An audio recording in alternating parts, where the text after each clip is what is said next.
Journeys in India brings one of the oldest civilizations to life with its history and culture and architecture and wildlife in this 13-episode travel series.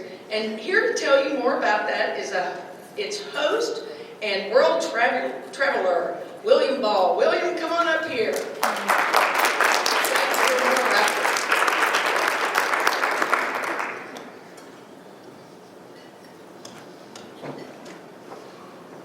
Wow. All my life I've told my students and my travelers to take the moment in, to enjoy what you're at, and most importantly, realize how lucky you are. And this is my moment there for a second, so I'll do that. It's been a long journey, and not just to India, to get the program all put together. Now all of you know that, how that works. Before I started this, I had 3 preconceptions about public television. First, that it produced the best educational television that there is. Secondly, that it was full of intelligent, good-hearted people like Steve Keaton from Family Ties. And thirdly, it was a well-funded in perpetuity organization because of all that it did. Well, as the great philosopher Meatloaf once said, 2 out of 3 ain't bad. What we've done is work through probably one of the most interesting civilizations as we did India. And one of the things that always comes up to me is the question of why. And it all starts back with kind of an old-time public television person, a guy named Ray Giese. He's been retired out now, I think, for 20 years, but he was one of my travelers. And I ran boutique travel. Boutique travel really is a fancy word for you got a few people on a trip, and I lead the trips all over the world. We've done 120 countries, 7 continents. And he traveled me a lot of places. And one of the places, we were in Central America. And in Central America, as we were there, he turned to me after about 3 or 4 days. He says, I've been on like 8 or 9 trips with you. And he says, you should go to public television. Take your sense of humor, your knowledge of architecture and wildlife that you all put together in a tour and do a series for public television. And I said, wow, that's a great idea. And for about 2 years, I didn't think about it again. And then finally, he came back on another trip and he says, hey, have you done anything with that? And I said, well, I'm kind of interested. He says, let me make some calls and I'll get you in contact with some people who can kind of tell you what you can expect. So he made some phone calls, and he knew a few people that were still in the business. And I ultimately got to a couple of people who told me what to expect. A man named Jay Parikh, who was programming, he was at that time at KCTS, and he's out of Maryland now. And a guy named John Gibbons, who began the Rick Steves and the Rudy Maxa series. And I sat down with both these guys and talked for a while of what to expect, and I still went ahead. And at that point then, we had to pick a location. And as I said, we'd done all over the world. And so finally I came up and I said, we're going to start out in India and then we're going to do Africa. And so I went up to my friends and people that I was going to look for some support, both mentally and financially and everything else. And I said to them, I said, I've got this great idea. I'm going to go to public television. I'm going to do a series for public television. And right away, the first thing I got out of them was, why? Why would you do that? So I had to kind of, think, I wanted to get this really great philosophical answer. So I said, well, let me get back to you. And so I came home. And I came up and I said, all right, I'm ready. So I go back to him and I said, all right, I'm ready. He asked me the question again. And they go, well, why are you going to do that? I said, well, because all my life there's been 2 things as a kid that I wanted to do. I said, one is I wanted to inherit Marlon Perkins' job. I didn't get there. I says, and second, I wanted to work with public television programs like Nature or something like that. And they says, well, okay, I got you. So what are you going to do? And I says, well, the first series we're going to do is India. And they all gave me a blank stare and said, what? Why would you do India? There's only 3 things in India. And I call them the 3 T's of India. Tigers, the Taj Mahal, and Mother Teresa. And that's what everybody knows about India. And then I didn't even need to go home and say why. Because I suddenly realized that was why we had to do India. Because people know those 3 things. And I have travelers that have been with me that have been all around the world except India. And they'll say to me, I just want to fly in, see the Taj Mahal, and fly out. Well, you, India is pretty smart because they've closed the airport in Agra, which is where the Taj Mahal is. So you can't fly in, see the Taj Mahal, and fly out. You have to go into one of the other cities, drive there, and have at least somewhat of a tour. And so I began on this quest, on this journey to put together TV series. And it's been from the moment that we wrote episodes and rewrote episodes and started filming and finally got to my angel, Gail, who helped us through this last year, getting it really in order. About a 4-year project, probably, from when we started writing and then we finally got to the point where we could film and everything else. All the footage that you're going to see in this series is our footage. We didn't buy anything. And the other thing that we did that we wanted to do special is we didn't want to film things that an average person, if they ended up going to India someday, would never see. I don't know how many travel shows I've seen where the host says, well, we're going to go with my good friend Sid here, and we're going to go someplace no one ever can go, and we're going to see that. And that's nice in a somewhat educational sense, but it doesn't really give you a feel for what is there. It's something you could never do. But I also wanted it to be not just a travel series. This was, that wasn't really the purpose. The purpose was to educate people, to get them away from the 3 T's of India. And to do that, what we did is I say, we kind of used travel as a ruse to educate people. I don't know how many people have traveled with me over the years, and even students. I started out by taking students on educational trips. When I was in post-secondary education, I was a professor. That sounds awful pompous. I was a teacher in post-secondary education. And I took people on these trips, and I don't know how many people said, I'm just going to enjoy myself, and they come back and they go, I can't believe all the things that we learned.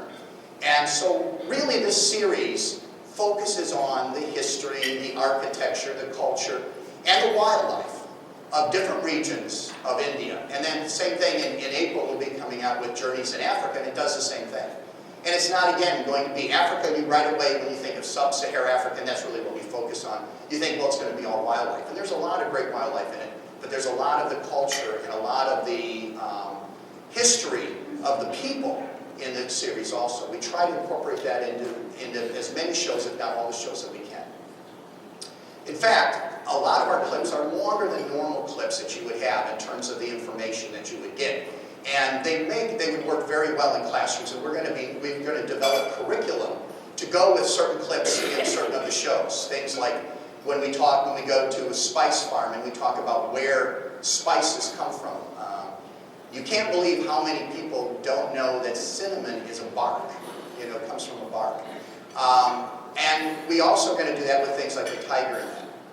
So what we prepared for you then today is a couple of clips. Were longer clips, we cut them down. But my editor kind of got me. I think it's on a Halloween joke.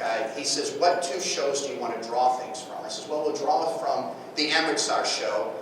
We have a nice little segment on the Sikh faith and the Golden Temple. I says, that would kind of work very well.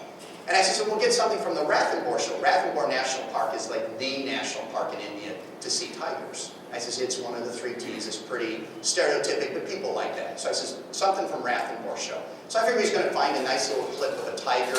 We had some incredible footage of tigers when we were there. He's going to get one of those clips, and it's going to be, we're going to talk about conservation maybe, or maybe we're going to talk about the tiger. We have a series of things that we do. It's not what he chose. And I'm glad that most of you are done eating breakfast, because what he chose was a little offbeat. So you'll get to the same thing. But it also kind of give you a feel that our shows are not just the typical show that will cover what everybody else might cover. So then finally I got my last why. After I already told everybody why we were doing India, I had told everybody why we're going with public television. Then the last why came up when I said, and you know what, in the end, here's the thing, we really don't make money on this. And they go, what? In public television pays you? I go, no. I says, we're doing this because this is what needs to be done. And it really goes back to the philosophy with the boutique travel company that we have.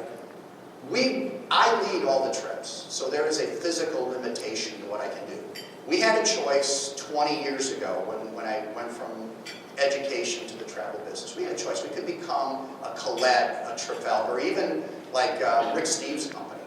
big company, not led by the people that run the company, have tour guides and make lots of money. But my feeling was it wasn't the quantity that was important. It was the quality. And quality is what drives education. And that's what I focused on in the series here, both series, Journeys in India and Journeys in Africa. Wasn't the quantity that we were going to want to get, because we could have gone to the Travel Channel and done the 10 hottest beaches in India, and had a show on that, or fabulous hotels in Africa, or the 10 most dangerous animals that you'll encounter. And they run all those shows. You probably, once in a while, probably as a lark, turn on the Travel Channel and see that. But that's not what we wanted to do. Quantity wasn't what we were going for. We were going for quality and quality impact. And so that's where it came down to making this decision. And so this was a labor of love, for one thing. But it's also an important part because Americans are now beginning to travel more and more to these destinations. And it is something that will help them decide not only what they're going to see, but to know about it ahead of time and have an understanding. For those Americans that don't travel to these places, it's a great armchair education. It gives you like a front row seat into some areas that are not covered as well on television.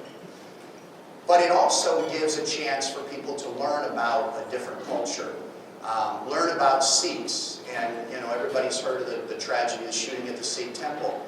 The man did not know what Sikhs were, for instance. And so part of it is a chance to understand what other people are and what they do. So what we're going to provide you now is about 5.5 minutes, I think, of a couple of clips in our intro to the show so that you get a kind of a feel for it. And again, the Rathenmore segment that was picked, kind of a surprise that he chose that. But it actually is part of the show, and it is, I think, maybe more interesting than seeing about the tiger. Everybody knows a little bit about the tiger, so you'll enjoy it too. So I thank you all very much for giving me an opportunity to live out one of my childhood dreams. I'm still checking out the Marlon Perkins job. But live out one of my childhood dreams and to be able to talk and spend some time with all of you in the last couple of days. I came in, I've been in 2 other big conference situations. In education, I always had to go to the accrediting conferences to make sure that our colleges stayed accredited and everything. And there was a little cutthroatness there. And I went to, our tour company is accredited, and we go to those conferences, and there's a lot of competition because, we're tiny, but you got the big companies that overlap us. We only draw from our own local area. They overlap us, and there's a lot of competition, and you kind of watch your shoulder all the time there. But when I came here, and this is the first time I've been to a conference that I'm not really a member of, I'm not a TV, I'm not one of the TV stations. In the other cases, I was, really a core member. The welcome I got was incredible. And that is a huge testament as a group, because my experience in 2 other industries has not been that. And that I applaud you on, because that is something that just it was totally unfamiliar to me. I was sitting there, we're planning, and we would like to work on some other projects, and I was keeping them real close to the cuff, because I said, if we leak them out, then suddenly, there's going to be this and this, because that's what happens in the tour business. We mentioned one time this one tour that we were developing in a part of the world that nobody did tours in. And the next year, 3 of the big companies came out with the exact same tour, had seen our tour, and this just took it. And that is something that I don't worry about. And the word that I learned here is the word partnership. And that is an incredible guidance for any organization. And so I am well pleased to have a chance to introduce to you Journeys in India.